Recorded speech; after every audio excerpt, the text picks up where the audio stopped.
সাধারণ যুদ্ধবিমান ছেড়ে দিন, বিশ্বের সবচেয়ে শক্তিশালী স্টেলথ যুদ্ধবিমান যাতে এবারে ভারতের সীমান্তে ঢুকতে না পারে তার ব্যবস্থা করছে ভারত, যার আন্ডারে এবারে ভারতের ভেতর এমন এক ধরনের সিস্টেমকে তৈরি করা হচ্ছে যাকে ভারতের স্বদেশী স্টেলথ কিলার বলা হচ্ছে। ফলে ভবিষ্যতে যদি চীন বা পাকিস্তানের কাছে কোনো স্টেলথ বিমান চলেও আসে তাহলেও সেটা ভারতের হাত থেকে বাঁচবে না।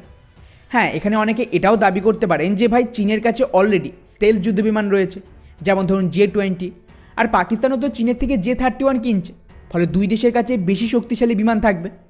তো এখানে কিন্তু আগে একটা বিষয় ক্লিয়ার করে দিই যে চীনের এই যে J-20 এটা কোনোভাবেই স্টেলথি 5th জেনারেশনের বিমান নয়, আর এটা অলরেডি প্রমাণ হয়ে গেছে। স্পেশালি ওর যে ডিজাইন তাকে অবজার্ভ করে রাশিয়া থেকে শুরু করে আমেরিকা মোটামুটি সব দেশের সেম রিপোর্ট সামনে এসেছে, আর তাই এখনও পর্যন্ত ভারতের বিরুদ্ধে চীন এই বিমানের ডিপ্লয়মেন্ট করেনি। এমনকি ভারত আর চীনের মধ্যে যে লাদাখের বিবাদ হয়েছিল, যেটা সবচেয়ে বড় বিবাদ ছিল, সেই দরুনও আমরা J-20কে দেখতে পাইনি। কিন্তু তাও ডেফিনেটলি এর উপরে স্টেলথ কোটিং রয়েছে এবং ইন্টারনাল ওয়েপেন্স বে রয়েছে, ফলে ডেফিনেটলি এই যে বিমানের রাডার ক্রস সেকশন সেটা যে কোনো সাধারণ বিমানের থেকে অনেক বেশি কম হবে। ফলে ভারত এমনভাবে নিজেদেরকে তৈরি করছে যাতে 1% চান্সও না থাকে যে চীন বা পাকিস্তানের কাছে যাতে ওরা ভারতের ওপর হামলা করতে পারে। আর এটাকেই কাউন্টার করতে ভারতীয় বায়ুসেনা এক নতুন ধরনের রাডার সিস্টেম সেনাতে সামিল করবে, যাকে ভারতের স্টেলথ কিলার বা ঘোস্ট রাডার বলা হচ্ছে। তাই সবার আগে এটা কিভাবে কাজ করবে এবং এই স্টেলথ বিমানকেও ডিটেক্ট করবে সেটা জানা জরুরি। উদাহরণ হিসেবে ভারত সহ যে কোনো দেশের কাছে যত রাডার সিস্টেম মজুদ রয়েছে তাতে মোটামুটি সব ধরনের বিমান কম বেশি ধরা পড়বে। তাই এরই কাউন্টারে বর্তমানে আমেরিকার মতন দেশ এক ধরনের নতুন বিমান তৈরি করে যার নাম দেওয়া হয়েছে 5th জেনারেশনের স্টেলথ বিমান। আর এই বিমানের দুটো বিশেষ খেয়াল রাখা হয়েছে। প্রথমত, বিমানের ডিজাইন এমন হবে যাতে কোথাও রাডারের ইলেকট্রোম্যাগনেটিক ফ্রিকোয়েন্সির রাডার ওয়েভ ডিরেক্টলি ধাক্কা খেয়ে ফিরে না যায়। আর দ্বিতীয়ত, এই বিমানের ওপর এমন এক ধরনের কোটিং করা হবে যাতে ওটা ওই রাডারের ওয়েভকে কিছুটা শুষে নেয়। ফলে যতক্ষণ না এই রাডারের ওয়েভ শত্রুর বিমানে ধাক্কা লেগে আবারও ফিরে আসছে ততক্ষণ এটা জানা সম্ভবই নয় যে বিমান কোথায় রয়েছে, আর এটা রাডারে দেখাও যাবে না।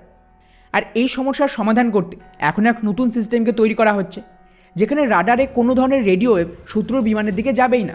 সেক্ষেত্রে এই স্টেলথ ফিচার কোনো কাজেও আসবে না। এবার এখানে আপনাদের প্রশ্ন আসবে যে ভাই যদি রাডারের ওয়েভ ওদিকে না যায় তাহলে বিমান ধরা পড়বে কীভাবে? তো বন্ধুরা, এখানে বেসিক্যালি দুটো পদ্ধতি রয়েছে। প্রথমত, বেসিক প্যাসিভ টেকনিক।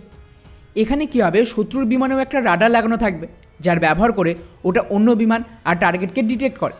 ফলে এর জন্য বিমানের রাডার থেকেও রেডিও ওয়েভ ছড়াবে, আর তবেই তো সেটা শত্রুর টার্গেট বা বিমানে ধাক্কা লেগে ফিরে আসবে এবং বোঝা যাবে যে টার্গেট কোথায়। আর এটাকেই ওই বিমানের বিরুদ্ধে ব্যবহার করা হবে যে ওই বিমানে যে রাডার ওয়েভ রিলিজ করবে সেই রেডিও ফ্রিকোয়েন্সিকে ডিটেক্ট করে বিমানের পজিশন খোঁজা সম্ভব। কিন্তু এখানেও একটা মুশকিল আছে, আর তা হলো এখনকার বিমান খুবই আধুনিক হয়ে গেছে। ফলে আপনি বিমানের যে রাডার তাকে বন্ধ করে দিতে পারবেন। ফলে স্বাভাবিকভাবেই যদি ফাইটার জেট নিজের রাডারই ব্যবহার না করে তাহলে একে তো খুঁজে পাওয়া মুশকিল। অন্যদিকে এই বিমানের যে ইলেকট্রো অপটিক্যাল টার্গেটিং সিস্টেম রয়েছে তার দ্বারা বিমানের কাজ হয়ে যাবে। ফলে আমাদের পক্ষে এই বিমানকে ডিটেক্ট করা সম্ভব না। আর এখানেই কাজে আসবে দ্বিতীয় পদ্ধতি, আর এটা কিন্তু খুবই এফেক্টিভ, যাকে সেমি অ্যাক্টিভ সার্ভিলেন্স সিস্টেম বলে। এখানে কী হবে, টিভি বা মোবাইলের যে রেডিও সিগন্যাল তাকে ব্যবহার করা হবে।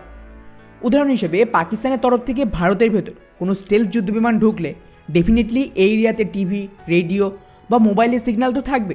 এটা একটু লো ফ্রিকোয়েন্সির হয়, কিন্তু আমাদের চারিদিকে এই সমস্ত সিগন্যাল ছড়িয়ে রয়েছে। ফলে যখন শত্রুর বিমান ভারতের ভেতরে ঢুকবে ওরা এই সমস্ত রেডিও, টিভি আর মোবাইল সিগন্যালকে ভেঙে দেবে এবং তারপরেই তো এটা ভেতরে আসবে। ফলে এখানে একটা নতুন রিফ্লেকশন তৈরি হবে, অর্থাৎ সোজা ভাষায় এই সিগন্যালগুলো বিমানে ধাক্কাকে আবারও ফিরে আসবে। আর ভারতের কাছে যে প্যাসিভ সিস্টেম মজুদ থাকবে তারা এই টিভি, রেডিও এর সিগন্যালকে ডিটেক্ট করে খুঁজে বার করার চেষ্টা করবে যে কোথায় এই সিগন্যাল রিফ্লেক্ট হচ্ছে আর এটা কত দূরে। ফলে ডেফিনেটলি এর দ্বারাও শত্রু বিমানের পজিশনকে ডিটেক্ট করা সম্ভব, আর এটাকেই কাজে লাগাবে ভারত। ভারতীয় বায়ুসেনা হালেই এই ধরনের একটা প্যাসিভ সার্ভিলেন্স সিস্টেম নিজেদের সেনাতে সামিল করার জন্য টেন্ডার রিলিজ করেছে, যাতে আমাদের ডিআরডিও স্বদেশীভাবে এই ধরনের সিস্টেমকে তৈরি করবে। আর আপনারা খেয়াল করুন, মিসাইল আর রাডার এই দুটো ফিল্ডে ভারত মোটামুটি কিং হয়ে গেছে বলতে পারে। ফলে যে কোনো ধরনের রাডার বা যে কোনো ধরনের মিসাইলকে সবচেয়ে কম সময় ভারতের ডিআরডিও রেডি করে ফেলবে। আর এবারেও তাই হয়েছে। এতদিন এই ধরনের রাডার বায়ুসেনার ডিমান্ড করেনি, তাই ভারতের ওপর কাজও হয়নি। কিন্তু এখন যেহেতু বায়ুসেনা এই ধরনের সিস্টেমকে চাইছে, তাই ভারতে একে স্বদেশীভাবে তৈরি করা হচ্ছে। ফলে অনুমান করা হচ্ছে যে আগামী কয়েক বছরের মধ্যে ভারত স্বদেশী সিস্টেম তৈরি করে ফেলবে, যাকে চীন আর পাকিস্তানের বিরুদ্ধে ডিপ্লয় করা হবে। আর একবার এই ধরনের সিস্টেম চলে এলে চীনের বিমান স্টেলথ হোক বা না হোক, সব ধরনের বিমানকে ভারতের কাছে ডিটেক্ট করার ক্ষমতা থাকবে।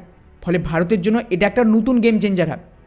বাকি ভারতের এই নতুন সিস্টেমকে নিয়ে আপনাদের কী মনে হয় নিচে অবশ্যই কমেন্ট করে জানাবেন। জয় হিন্দ।